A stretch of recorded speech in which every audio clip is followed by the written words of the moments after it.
Mwiriwe neza abaturage. Mwiriwe neza muyobozi.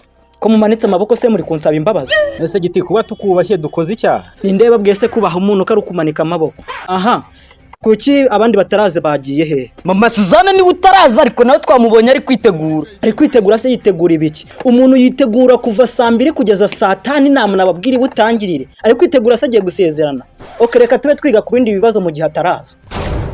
Ikibazo rero tugiye kwigaho ni icy'abasinzi batamacupa ahantu bose babonye. Nanjye icyo kibazo nagitekerejeho. Aha, nyuma yo kugitekerezaho. Giti, nanjye nyuma yo kugitekerezaho nahise nyishakira igisubizo. Iki nicyo kitwereka yuko abaturage bacu bari gutera imbere no mu mutwe. Aha, sangiza rero icyo gisubizo wagifatiye umwanzuro. Ayo macupa ni ukuyakumakuma bakayegeranya ubundi tukayatwika. Yego muze, wakoze kwidumbuyikiza ubundi ukayatwika gashya koko. Muyobozi ariko namukosora. Ngaho kosora iyo nshanutse. Twabikusanya tugafata ibibora tukabishyira ukwabyo n'ibitabora tukabishyira ukwabyo. Okay, neza cyane. Ariko hari inyuma ndi kubona umugabo utigeze uvuga wagira ngo ntago ari mu nama.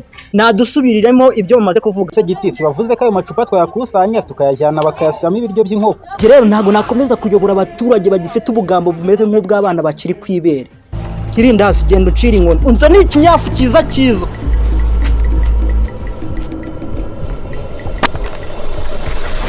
Giti utambwira ko nanjye ndimo. Oya we ntago urimo. Je nari mbizi ko narimo rwose. Ahubwo wowe ufite ubugambo nk'ubw'abana batoya bakiri kwiga kukambakamba. Reka ye wakoze kuzinduka koko.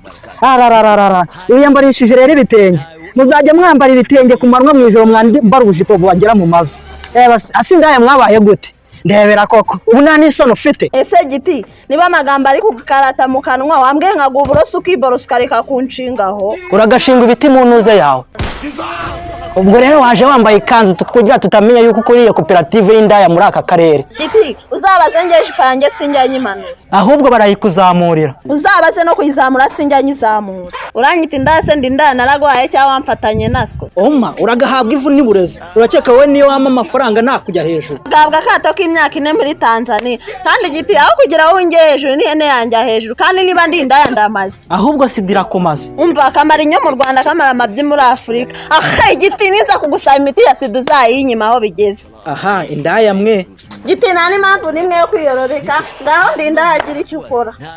Wese uri indaya gusa ahubwo uri n'ikihebe. Bwana Gitifu watubwira icyo wadutumirijeho ko tuba dufite byinshi twasize tubi kandi biri gupfa kandi dore amasaha yatujyanye. Wayavuye hose ngasigara ndemesha abandi baturage bashaka kumva ibyo ndi buvuge. Giti mbere yuko inama ikomeza nabagiye inama yo kuza tukajya mu rusengero gushaka Imana. Ubwo Imana niba yaraburiye mu rusengero batanze itangazo kuri Radio Rwanda bakayishaka. Ubwo abapasiteri n'abadiyakoni baba bamaze iki? Ubwo so buraye gusa ahubwo ndikumva na shitani yarakwaritse mu bwonko. Umva nkubwire nawe Kirinda umva utanzamurira isukari nawe ndakwiyamye. Kiya misozi kaguca umutwe kuba kubwiye ko shitani yakwaritse mu bwonko urumva ko be. Ipifu wambwawe ubundi inama yaremye ari yarije kuremera watubwiye icyatuzanye. Nabaretse mwivamo muravuga murarogotwa ariko mwanyiretsaho ubwenge bwanyu bushingiye. Mwese muri zero brain la tete vide mu mutwe. Giti nibirenga iminota 5 utaratubwira icyatuzanye tureka twica bayiginge. Reba nk'ubwo we naziritse no mu gasozi ubu ningendanya asanga bayibye koko ubwo ngubwo urambwira ngo dore n'ubu ngubu umaze kwakira message y'umuntu ngo muhoze wibihene ngo menya ngo bamwita gute kandi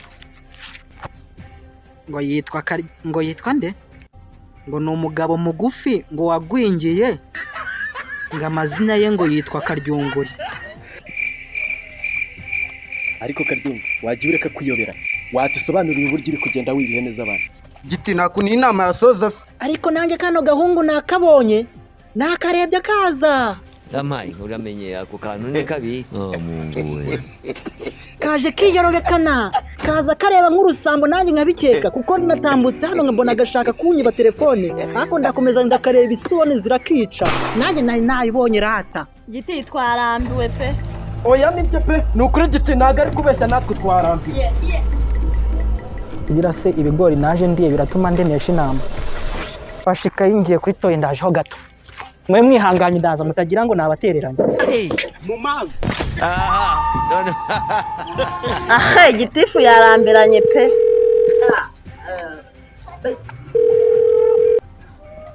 Allo. Gitifu yaguye muri wese.